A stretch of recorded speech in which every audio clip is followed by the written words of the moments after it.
and gentlemen. Welcome to the 7-Figure Fashion Business Podcast, where we talk about the fashion industry and how to get your fashion business to 7 figures. From manufacturing strategies, cut and sew designers, to fashion hot topics and the latest fashion trends, I'm your host, Monique. And I'm your host, XYZeee. And let's jump into today's episode. Hey, what's up? I stumbled across a very interesting TikTok. I thought it was pretty cool. Okay. But it was an investor. And she was talking about businesses that she would not invest in.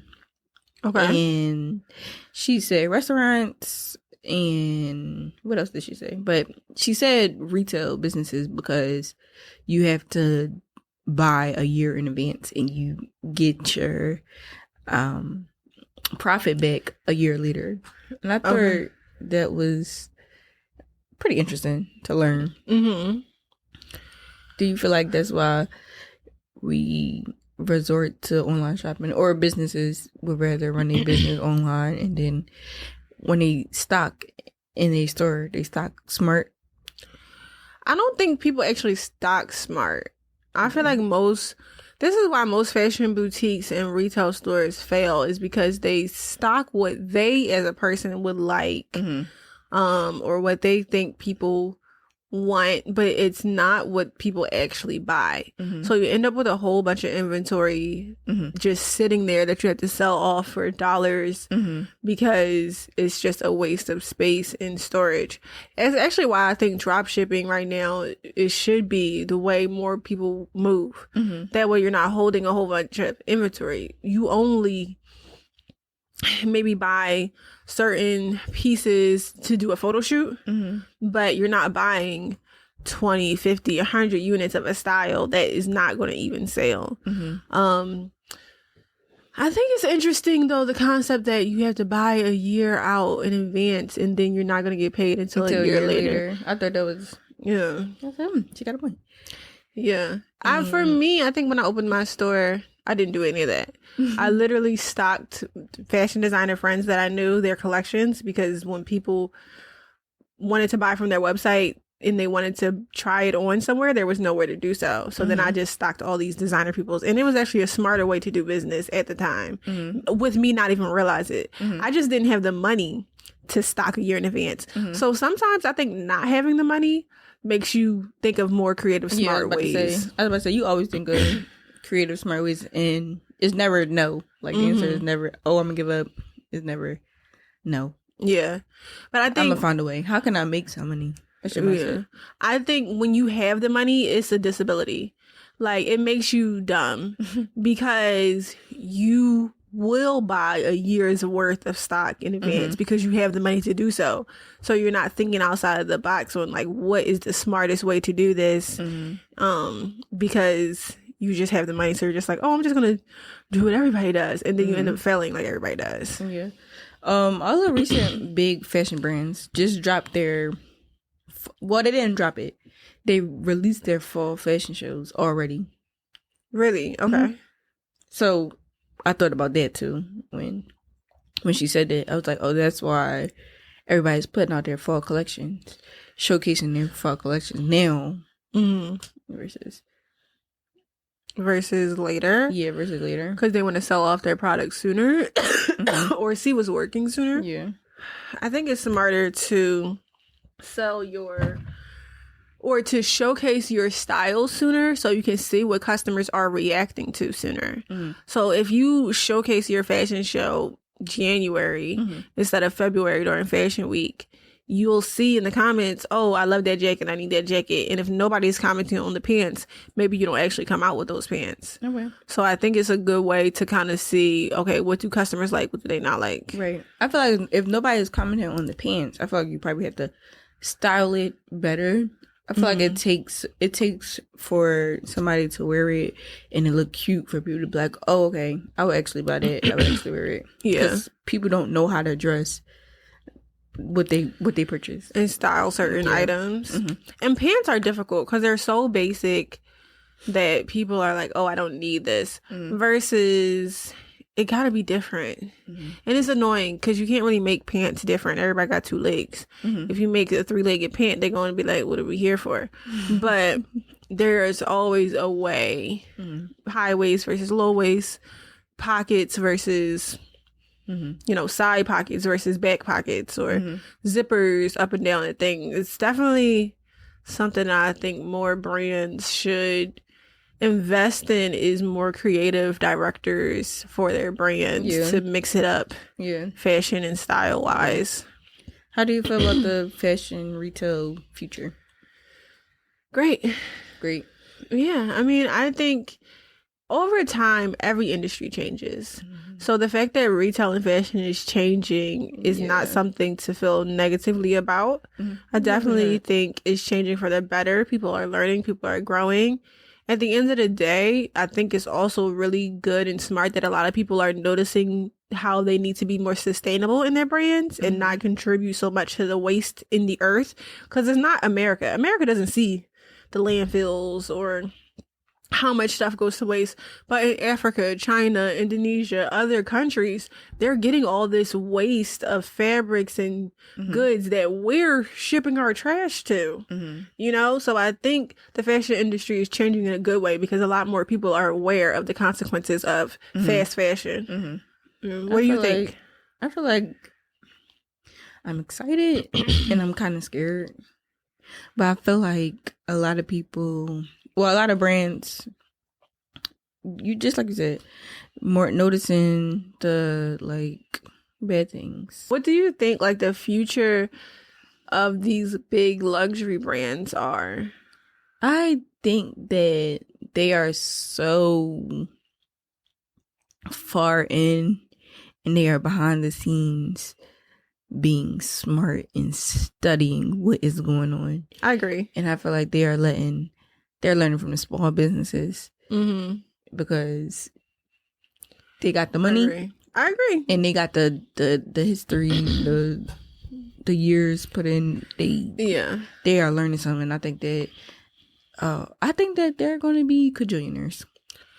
Yeah. As small businesses, this is why I say I'm a little bit nervous because I feel like we probably gonna have to resort to a big company buying us out, and I think I don't see the luxury brands that are hundreds of years old going anywhere.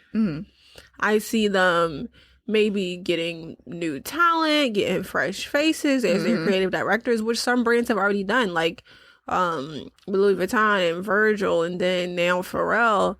I think more brands will follow suit and get more, maybe even celebrities, just to be their creative directors and bring it to their audiences.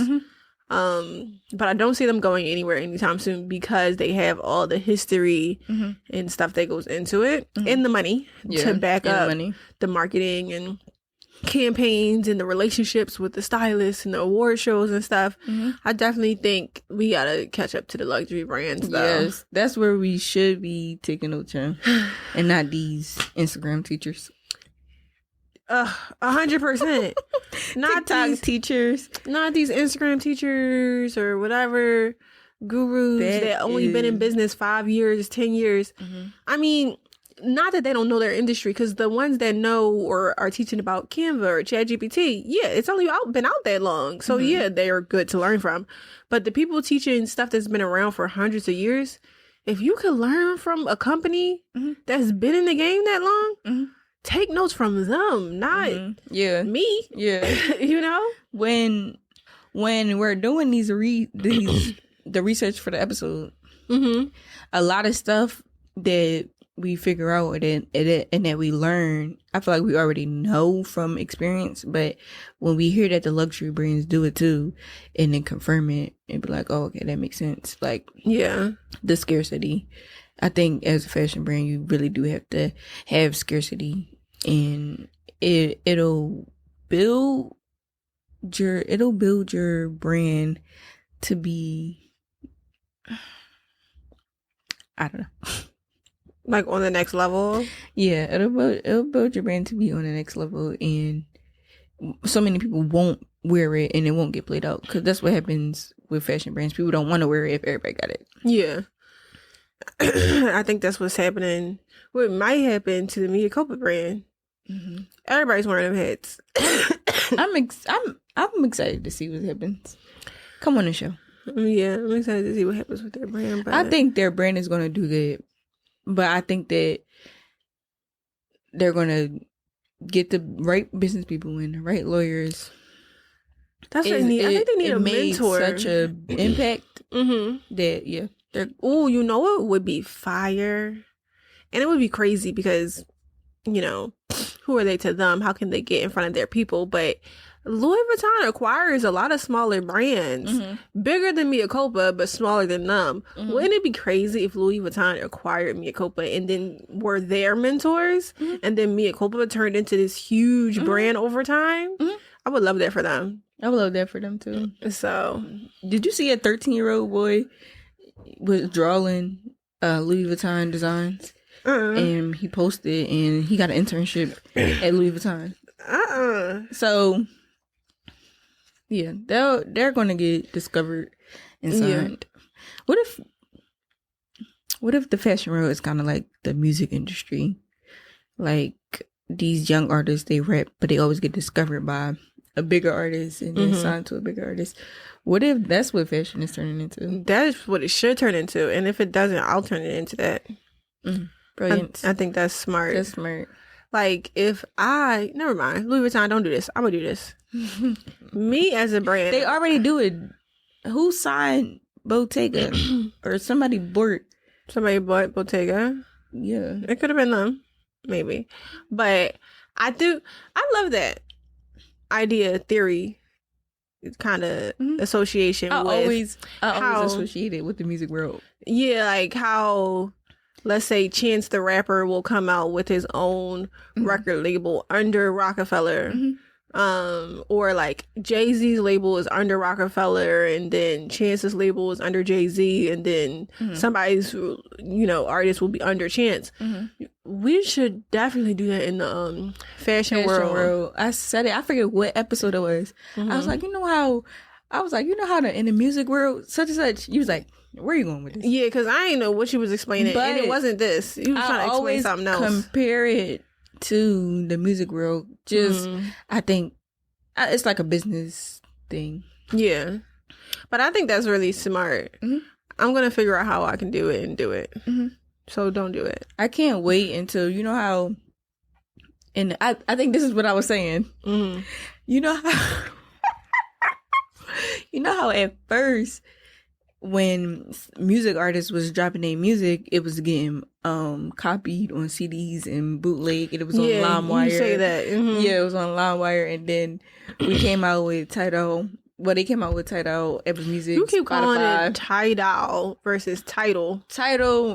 Whatever. They came out with all these platforms, and now celebrities are really getting the money that they deserve off of the listens, because off of streaming now, because now it's hard to copy music. So I can't wait until somebody invents something where it's hard to copy fashion. I got it. I figured it out. I'm going to come out. You know how like artists will have their individual rap careers, but then they'll also be a part of the Migos. But you'll get an Offset CD, you'll get a whatever person, Quavo CD, whatever. What if I created like a rap group of fashion designers where we collaborated on a collection, but then still had our own individual collections? I think that would be dope. Everybody, not everybody, but they do that from time to time. But like with several fashion designers, like I know like Fendi will partner with Skims, or Balenciaga will partner with, you know, H&M, or come up with an H&M collection. I'm saying like literally a conglomerate of like 5 different designers releasing a whole collection with all of their input on one collection. I think that would be dope. Yeah, just how music artists collab when they got music ideas, and then they still got the individual projects. Yeah. All right, y'all, don't do this, because we're gonna do it. Okay. This is how we brainstorm. Right. But that was a quick little clip of an episode. This was a good episode. Yeah. Mm-hmm. All right, y'all. Count your blessings. Before you count your money. Bye. Bye.